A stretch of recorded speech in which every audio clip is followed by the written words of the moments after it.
Since he's taken office, Trump has cracked down on the press, he's ignored multiple court rulings, he's deported American citizens, he's threatened a Democratic New York Muslim mayoral candidate with deportation. Is casting aspersions fascism? You don't think threatening a mayoral candidate... How did he threaten? He's arrested a Democratic mayor and a liberal judge. He's indicted a Democratic congresswoman. We have a couple clips to look at of Mehdi Hasan debating a former Trump chief of staff on Trump's now targeting of political enemies, the chaos and dysfunction of MAGA. So if you can, leave us a like on the video. It helps us out a ton. It gives us a big boost in the algorithm. And let's get right to the content. He came in and pardoned nearly 1,600 people, many of whom attacked police officers, many of whom were prosecuted for having deadly weapons, many of whom had other convictions or pending charges for manslaughter, drug trafficking, rape, sexual assault of minors. Trump pardoned them all against the advice of his own people.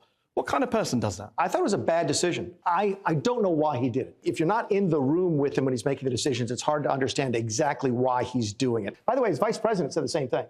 Right? A week beforehand. So he threw them all under the bus and just did this thing. And he should have pardoned and then you all just fell in line. The party always falls in line, no matter what he does. He is the leader of the party. There's no question about that. So just blind support from the Republicans. Blind support. No, I mean, this is a pretty big issue. You can criticize, you can disagree, and then still support. Well, nobody resigned over this. I mean, you're not in the administration, but none of these people resigned. It's a pretty big deal, right? To pardon. It's because, as we can clearly see, Trump doesn't care about going after criminals. He only cares about going after his political enemies. It was true in Trump 1, it's true in Trump 2, and it's largely why they tried to equate Democrats to that when we all know it was never true. Democrats are the one who wants to address the actual crime. I mean, not only did Trump pardon his cult, including those who literally beat cops, one who died, he went on to hand out pardons to crypto scam artists as well, and others who just simply donated to his campaign, literally quid pro quo. Also, you can criticize Trump. Who in the party has successfully criticized Trump and stayed in his inner circle? He literally just fired a civil servant for releasing accurate job numbers. Like, this is cancel culture. It's Republicans, and it always has been.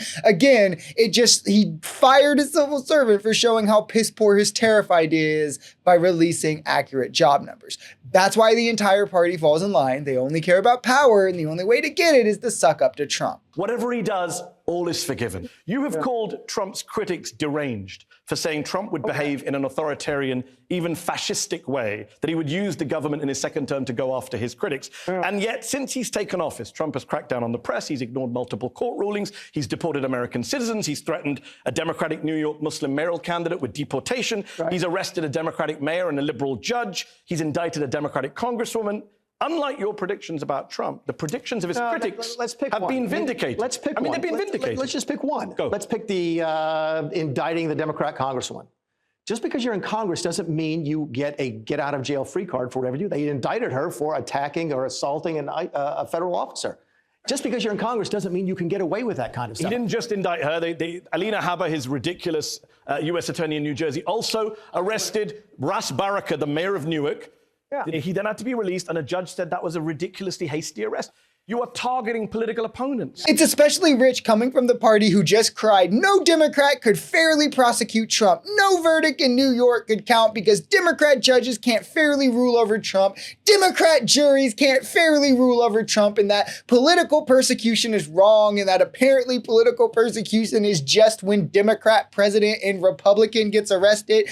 Now, these same people signing off on arrest after arrest from Democrat Stephen Miller on Fox News saying Obama and Hillary and and like, where's the same standard being held? What's the difference? Democrats, again, go after criminals regardless of who they are. Republicans go after Democrats in acts of revenge. How is this comparable? I urge anyone to watch the video of the congresswoman getting arrested that he's alluding to here. To say she assaulted an officer is hilarious. And as the days go by, I get more mad at Merrick Garland, really, because especially given MAGA clowns still pretend Trump was unfairly targeted when he had his hand held and was given unfair treatment in the other direction, like he was treated better than anyone else would in a similar circumstance. They should have just actually went after him and used the full force of the law. They had the grounds to, and as you can see, MAGA's gonna do it to them anyway, regardless. You're saying it's okay for Donald Trump to cast aspersions on every American citizen who he doesn't like and suggest that they're illegally here? Is casting aspersions fascism?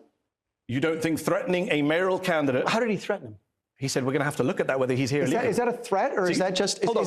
But So you think that's normal? Where was this defense, Mehdi? Where was this defense when Donald Trump was charged criminally for paying back a loan early at his business? That's not. That's your description. That's your description. My description is of what multiple grand juries and prosecutors disagree with you on. Is no more one-sided than your list. But what's interesting is during that period, we were told that the Democrats were weaponizing government against Trump. And I'm saying to you, that was projection. That is exactly what Trump is doing now. He's tasking the government to go after his opponents. That is what I'm saying. It's not only straight up projection, but I do think lots of it was deliberate from Trump because he can justify it to larger parts of his base by saying, like, it's only right and they did it to me. You still see clowns in my comments trying to both sides this, and it's hilarious because you have Trump saying he'll deport illegal citizen, Zoran Mamdani, who's a mayoral candidate, Democrat, all because he's a socialist, saying he'll arrest Obama and Hillary because, well, you know, distract from the Epstein files. And the comparison that's drawn to this is, when you guys said it was okay when it was Trump, like, no, we said it was okay to prosecute criminals and that Trump shouldn't get unfair treatment. We didn't say it was okay to target your political enemies. What's wrong, again, here, because anything over MAGA's head, when you use the DOJ against your political enemies as the president, that's authoritarian. You're being a dictator. Joe Biden never once directed his DOJ. There's no connection you can draw there. These people put on their tinfoil hats and try to connect anything because they literally know this. What is it? What's wrong? It's not wrong for the DOJ to enact charges on someone who is of the other party of the sitting president. It's not wrong for a grand jury to choose to indict a Republican just because the president's a Democrat when the president won't even comment on the case. It's not wrong for a jury of your peers to find you guilty just because you're a Republican and the president is a Democrat who, again, won't comment on the case and directed none of it. What's different is when Trump is saying, hey, DOJ, go after this person, arrest this person. And then you have Democrats getting arrested. And then you have Trump going on and doubling down and saying more arrests will happen. We're going to do this more. And then you have Stephen Miller going on Fox News saying, arrest Obama and Hillary and a sitting Senator Adam Schiff and all of this. Like, it's not comparable, but MAGA really wants it to, so they can both sides. Remember this. So this is what I'll leave you guys with. Remember this about MAGA is it's always Democrats bad, evil. Democrats do all this terrible stuff that the right never will until they've lost and they have to concede that the right does it. And then it's both sides. Then these people will never, ever, ever talk about something Republicans do wrong without going, but Democrats, literally. And to ask any Trump supporter, ask them. Run the experiment. I guarantee it.